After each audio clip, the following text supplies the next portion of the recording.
There's no such thing as work-life balance. None! He owns Bank of America or whatever bank, doesn't matter, $1 million. He bought a $2 million piece of property, commercial piece of property. He put $1 million down like a putz. He put $1 million down, 50%. And so now he's got debt of $1 million.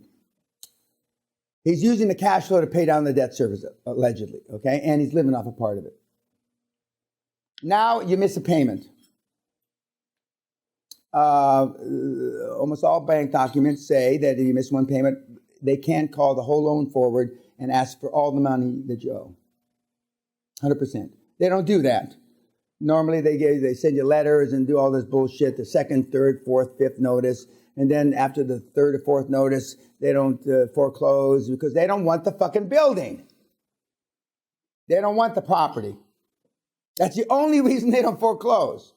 In real times of real foreclosure, like 2008-9, that financial crisis, as it was called, banks were setting up property divisions to manage all the loans that they were receiving. People were setting up oil and gas divisions because they had to manage assets.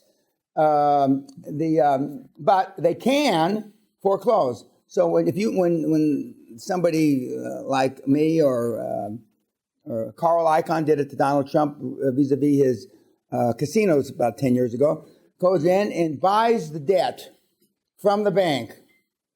Now, you owe me the money and you're in default to me. I want the building. I want your sorry fat ass out of the building. So I exercise my rights as that owner of that piece of paper and foreclose and throw you out.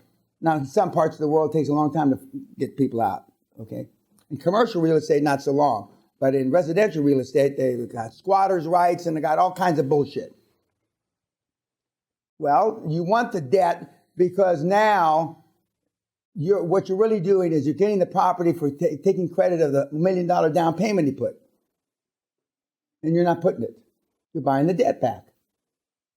So you're paying for just $1 million instead of $2 million. Correct. Simple. It's more complicated than that. But I mean, guys like Sam Zell and a few others, and that's what bottom feeder funds do. They go around and they buy out debt that's in arrears, payments in arrears. You miss one fucking payment. Almost all the documents say that they can fast forward and demand 100% of the debt. Your mama's house, my daddy's house, had a mortgage. I remember years ago I told him, why don't we renegotiate your mortgage? My dad would rather shoot his balls off than old-time people don't renegotiate mortgage rates. They just don't.